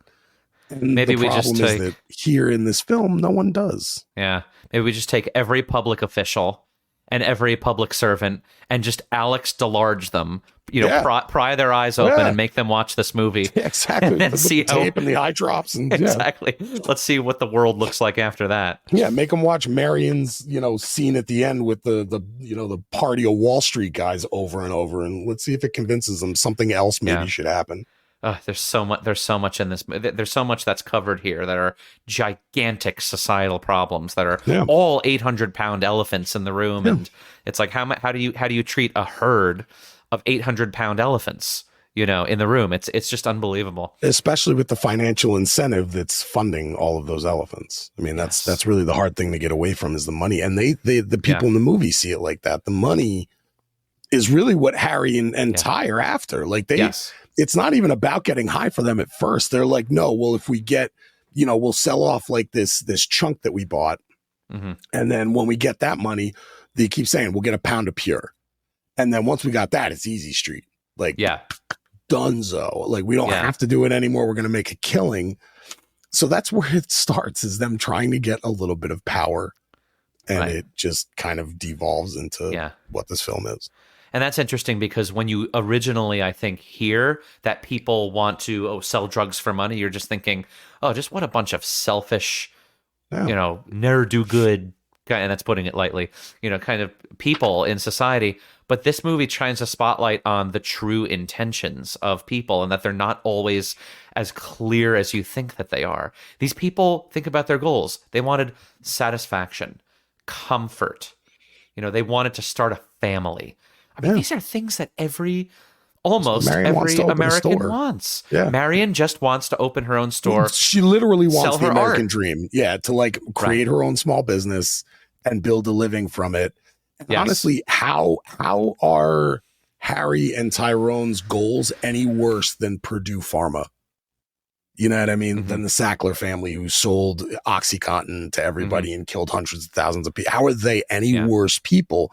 But when you put suits and lawyers and the structures behind them, and that's who sold Sarah her pills, and I think Aronofsky does a really nice job creating that kind of delineation of like, well, we look at when it's coming from a doctor and a prescription pad, we look at it this way. When it's coming from some grungy dude on the street, we look at it this way. But look at where both of these people who bought from these different entities wound up. In the same exact problem. They're addicted, their lives are destroyed, and for what? Yeah. And what's amazing to me, Greg, is that it doesn't feel preachy in one way or the other. It's like he's not indicting just the medical establishment. He's not just indicting the addict and their lack of attempt to reach out to solve the real issue. So to speak, it's more of he's showing us the entire machine and how the entire machine is operating and producing the failure for everyone, except maybe the people making money. And that's exactly how life is. It's these almost problems like are so nobody's systemic, at fault and everyone's at fault. You know what I mean? Right. They're so systemic and so ingrained in the societal structure that you can't even identify what's a chicken and what's an egg. Yeah. And that's a great way to put it. Yeah, and that is that's really well formulated in this movie, visually, thematically, and otherwise. Before I get to the closing sequence and image, Greg, I think I just want to talk quickly about the fantasies of these characters. Sure. Because they're so significant.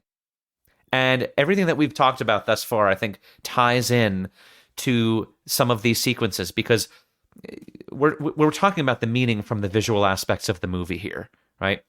We talked about performance and a whole bunch of other things. there's so much visual information in this movie. It's like a cacophony of visual splendor here. And I just want to talk about how Aronofsky achieves this and what these things mean. Let me just start with a character that we haven't talked about very much, Harry. And this, I want to talk about this because this ends up being the cover of the movie, which is really exciting because I actually happen to love the cover and the poster of this movie. You know, it's very striking and very unique and distinctive and meaningful. So let's talk about how we get here. Near the sort of in the first act of the movie, I believe it is, Harry is well, first he fantasizes about taking the gun out of a holster of a cop sitting next to him, and he and Ty are playing a hot potato with it. You know? Playing keep away with the gun just to kind of make an ass out of this guy. Yeah. And he falls on his ass, literally, like a buffoon, and that's when he snaps out of the fantasy. But then later on, a few scenes later, we see what ends up being the cover of the movie. Harry is mixing music or doing something, and then he stands up and he looks toward the window, and there's a beam of light that emits, and outside of his window to his apartment, or Ty's apartment, wherever he is, it turns into this sort of superimposed image of a woman in red. I think it's Marion, and she's at the end of the dock of this pier in Coney Island. Pier. Yeah, and it becomes the entire screen, and we become absorbed into this fantasy. And he runs toward her. She turns around. They smile, and then he gets distracted, and the fantasy is over. What do you think that this means, and why the hell does this end up being the lower half of the cover of the movie? That's the fantasy. I mean, that's, when what you were talking about before, when he says, when him and Marion are in bed and he says, I just want peace. What's more peaceful than the sound of the ocean holding the person that you love on an empty pier?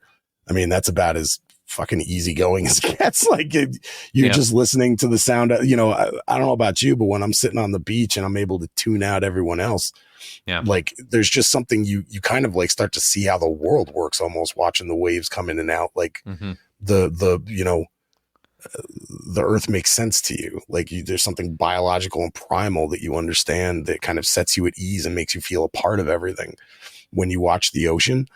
So put the person that you love most next to you while you're doing that, and on this empty pier. I mean, that's the dream, right? Yeah.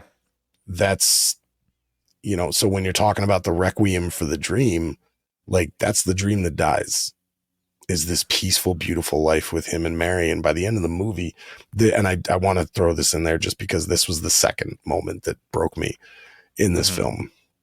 When Harry's in jail and Marion is about to go to do Big Tim's party, and she says, can you come home? And you just see that one teardrop. Oh my God, I'm like about to cry talking about it right now. It's one of the most heartbreaking, brutal pieces of acting I've ever seen in my life. Jennifer Connelly just shreds that moment. Yes. And Harry's like, okay, I will. And like knowing that he's not going to. Yeah. And she's like, okay. And he's like, I'm sorry. And she's like, it's okay. Like that's where that dream ends. That moment is it. She, whether by choice or not, Marion has been abandoned to go do this like terrible thing to herself, which no beef with sex work. You want to go do sex work and have a great time doing it. She didn't want to. And she's only doing it to feed the addiction. And that makes it terrible. Yes. And Harry has effectively abandoned her by winding up in jail. And then at the end, when he loses the arm and, the nurse says she'll come, he's like, no, she won't. Like their dream is dead. Yes. That's what this image is. This image is what their fantasy, that was the dream that this is a requiem of. But I think he just sees the money as more of a means to an end. It's not really even about money. It's just, I want peace. I want love. I want my girl, and I want her to have the things that she wants, which is, again, something very simple. She wants, she's a good fashion designer, and she wants to open a store, and that's it. Right. Like it's no further than that. Yeah. These are small dreams. Yeah. Like really, they're humble. Really small dreams. They're humble. Yeah. They're not, decadent. They're just, it's just American people trying to get by, in the system. and almost small town dream. And people like don't understand New York neighborhoods function like a small town. Like you go into, Greenpoint, Brooklyn, everybody knows everybody, especially coming up in that era, pre-gentrification, where you had generations of families living in the same spaces. Everyone knew everyone. So Harry and Marion really have very, like, despite living in the center of the universe, very small town kind of dream. Like, just open a little shop, So, Greg, let's go into the closing now, because I feel like we're going to hammer our points and our takes here at the very end, wrapping all of this sort of transgressive and difficult material together at the end here. I'm going to start with the summary of the closing as being basically what ends up of these four characters. It's really after the intense intercutting, the crazy rhythmic music and all that stuff. So it's right after that. So I'm going to say it starts where Harry lies in a hospital bed after his amputation. You alluded to this earlier. He says Marion won't come for him. He cries. And we pull away from him to reveal that he's an amputee. And he's ashamed and hopeless. Then Marion comes to the apartment, and her destroyed artwork is ripped up all over the floor everywhere.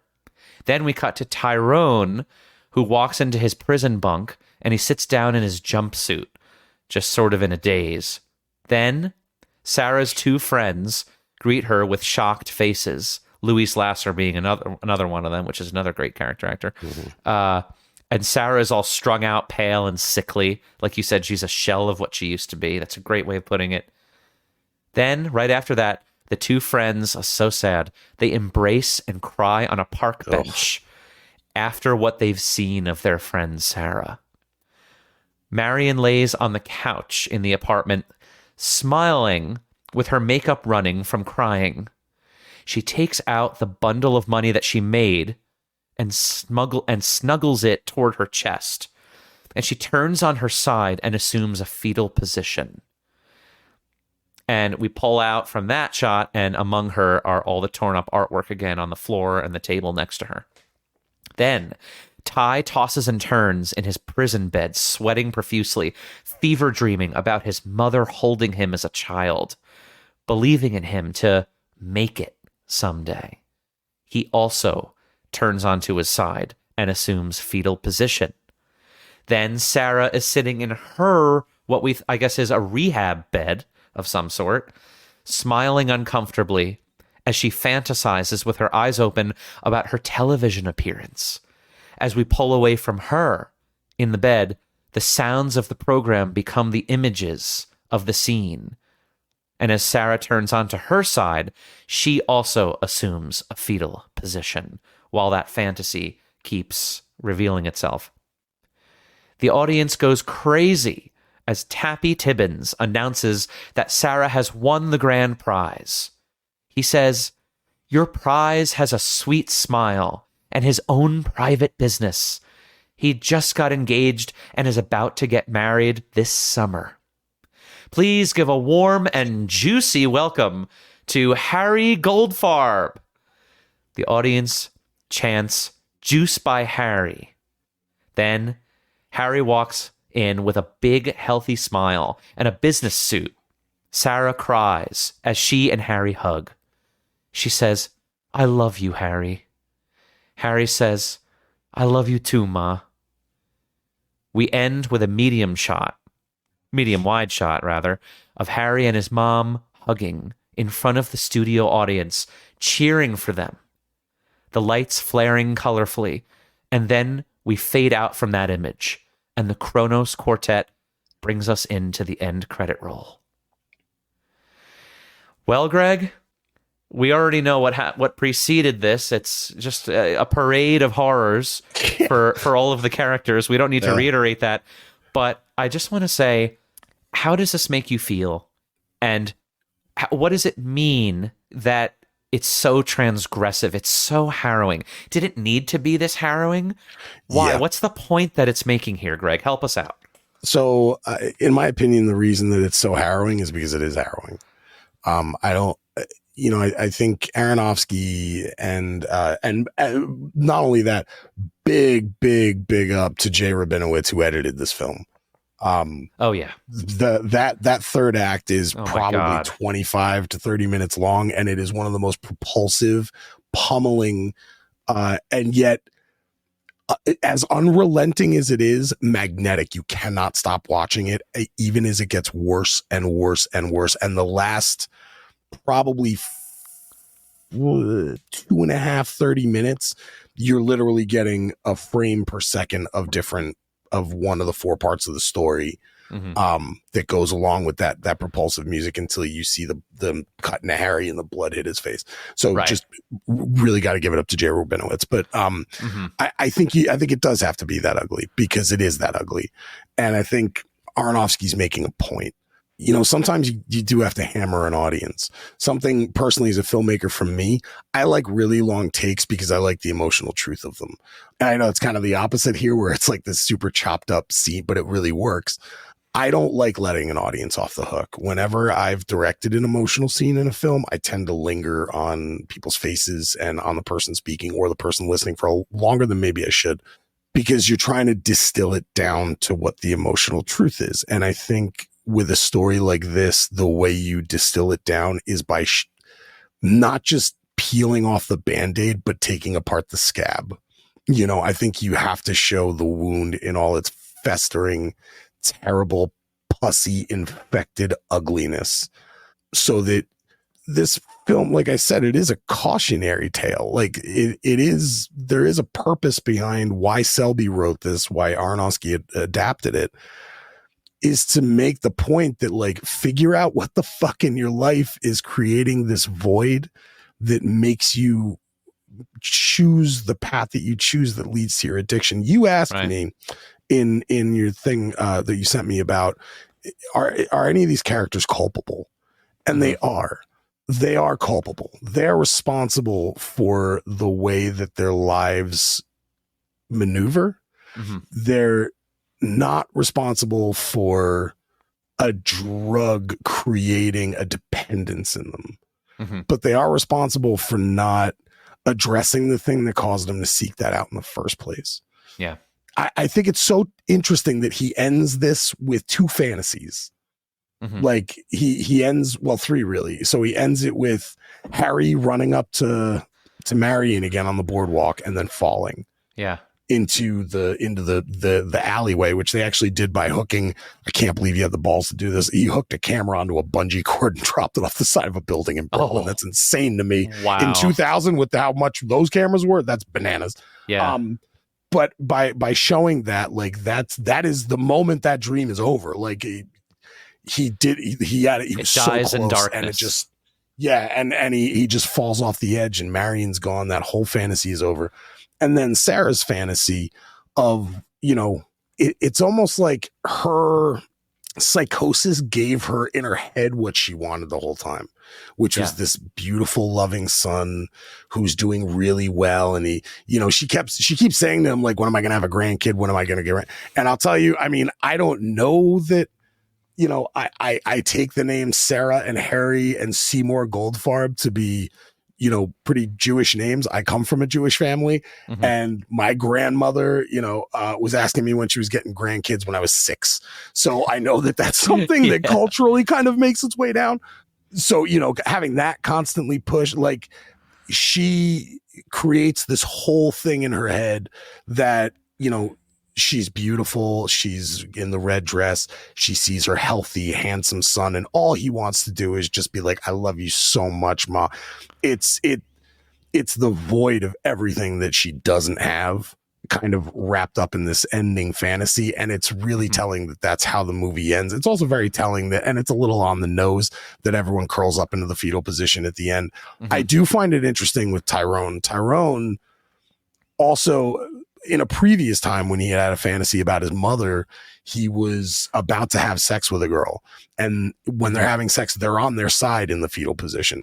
So I found that interesting too, that, like, obviously Tyrone misses his mother and like just needs that kind of love in his life. And I think Harry loves him, but like it's not the same. It's a different kind of love than the other types of love. 100%. It's such a unconditional, pure, kind of non-pasteurized type of love. You know what I mean? Right. It's you know, the best that it is when you have it's rooted in your origin, and it's completely primal. It's this protective love, and you know, these are, like I said, these are three people who are running around unsupervised, and I think they're craving somebody to hold them and be like, yo, stop, it's okay, I love you, I'm here, we're gonna fix it. And no one is able to do that for them. So I think that kind of ending image of them all on their side, and I'll tell you personally, like, you know, we just lived through a pandemic for the last like 5 years. And there were times, I'm a 42-year-old man. And I remember in 2020 saying like, God, my mom died when I was a little kid. And I remember saying like, I just want my mom. I'm 39 years old. I have a stepson. I'm getting married. Like I'm taking care of people. Like, but when we were in the shit and it was scary, all I wanted was my mother. Right.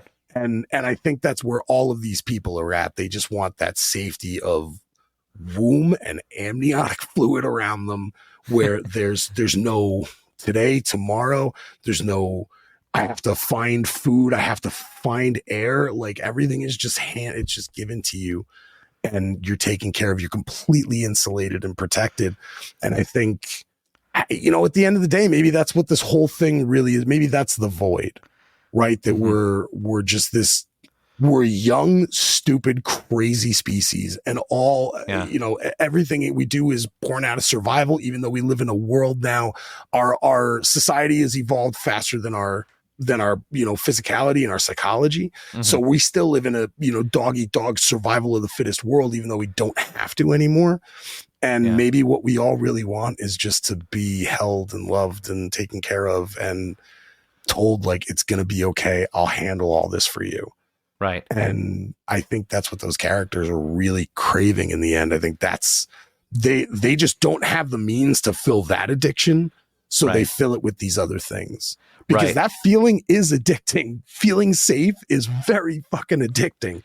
There's no better feeling in the world than feeling loved and held and safe. And by the way, I think Marion is actually holding drugs at the end.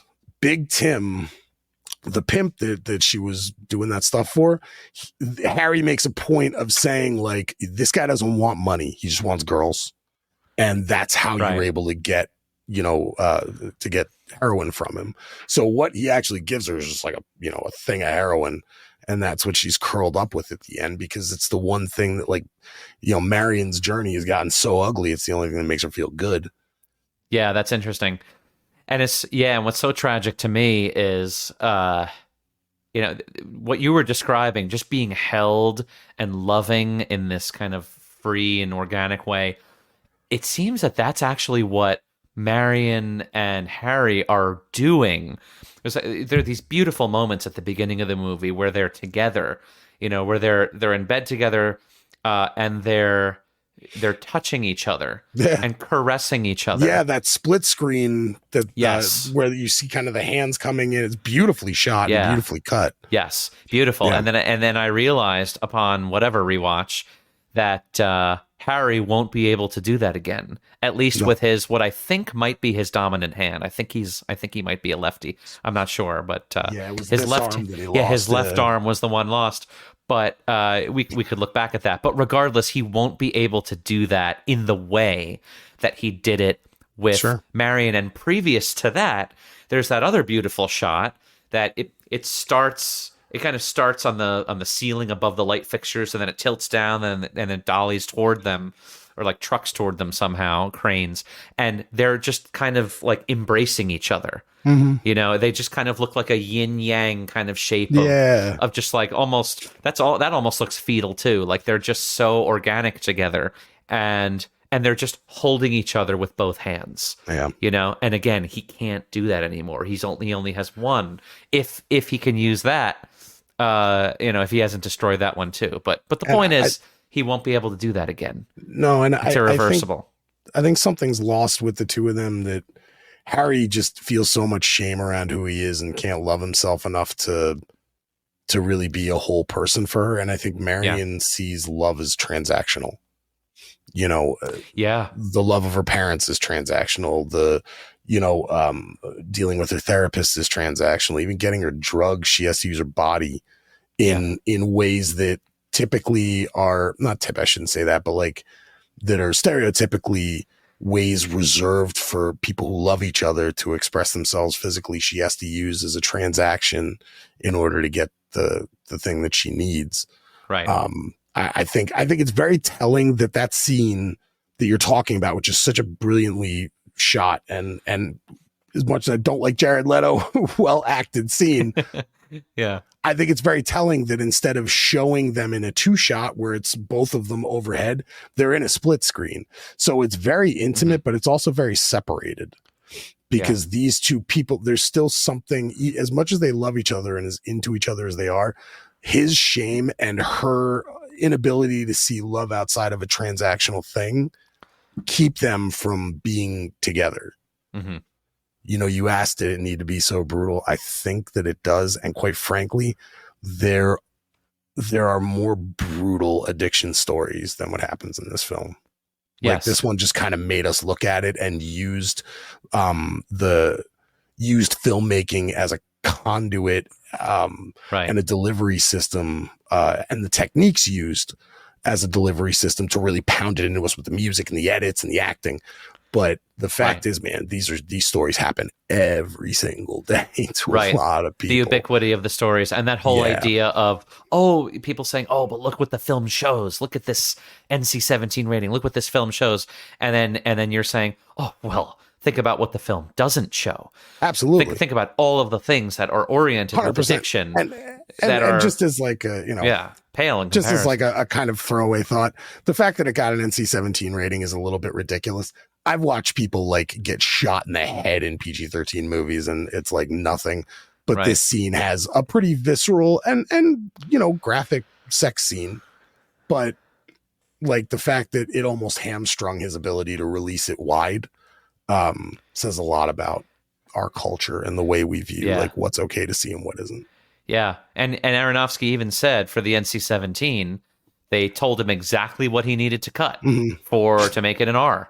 You know, the MPAA, they said, hey, you just cut this, you got that. And it wasn't much. It was like one overhead shot of the scene with the two women that. Well, he did say it was he did say it was a few things. And it was even like some extra moments of Sarah's electroshock treatment. Yeah. Like it gets that, what seems to be trivial. And it's this idea of, this is Aronofsky speaking, really. Well, if it's not harrowing in the end, and if I have to cut away from each of the characters' demises in the way that they need to be shown in order to accurately show what actually happens with them, and the emotional impact is there, that's why we did this project in the first place.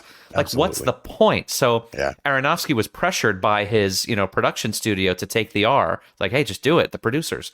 He said, you know what? That would completely upend why we even took this story on in the first place. So we're sticking with the NC-17, and if someone doesn't like it, they don't have to watch it. That's brave. That's brave. And he'd be right. I mean, I can't imagine this film having the impact that it has if he had abided by everything that the MPAA told him that he had to do to make it more acceptable to an American audience. And I do think it's distinctly an American issue when it comes to this kind of stuff. Like, we Americans don't like being uncomfortable.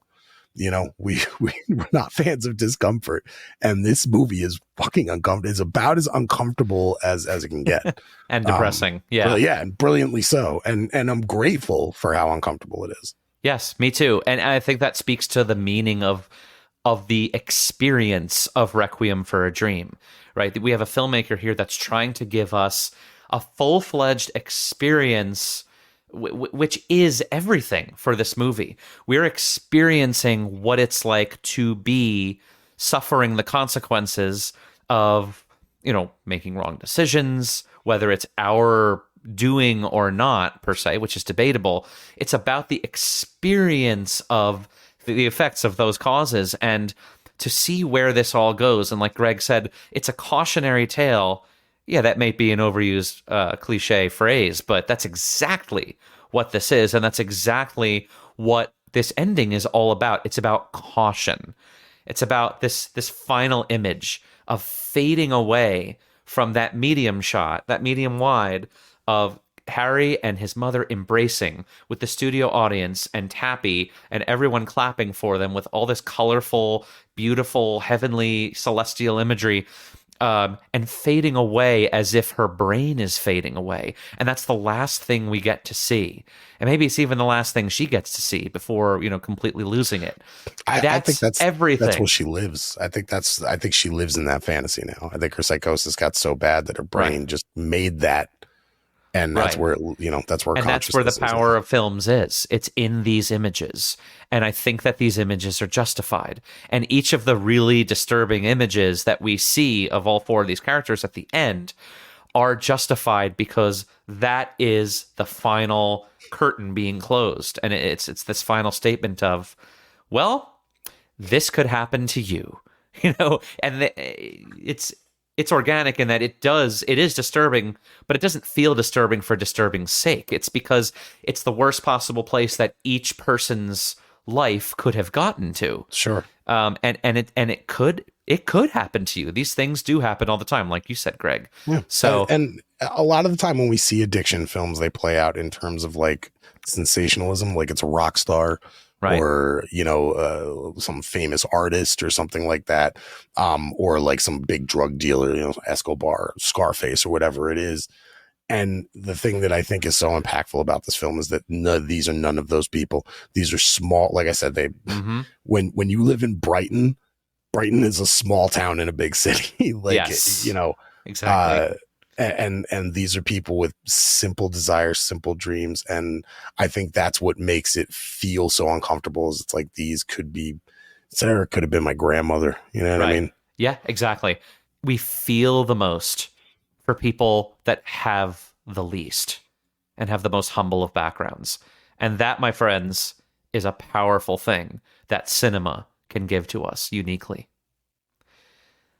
The fan question for this episode is, what moment or part of the movie affected you individually in a way that it might not have affected others as much? See, there are so many moments in this movie. I think that Greg and I can probably agree that it's just such a big like cornucopia of little things that make it up.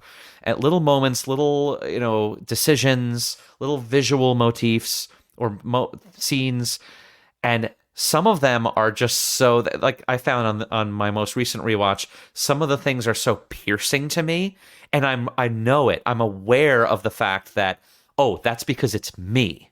Mm. This happened in my life, and therefore I'm sensitive to that. Sure. This is my story. That's part of my story. This happened with my family member. That happened to my friend. This was part of my existence, and that is why this affected me in this way. And I think it's important for us to identify these kinds of things because they remind us that we are each individual and we are each on our own journey.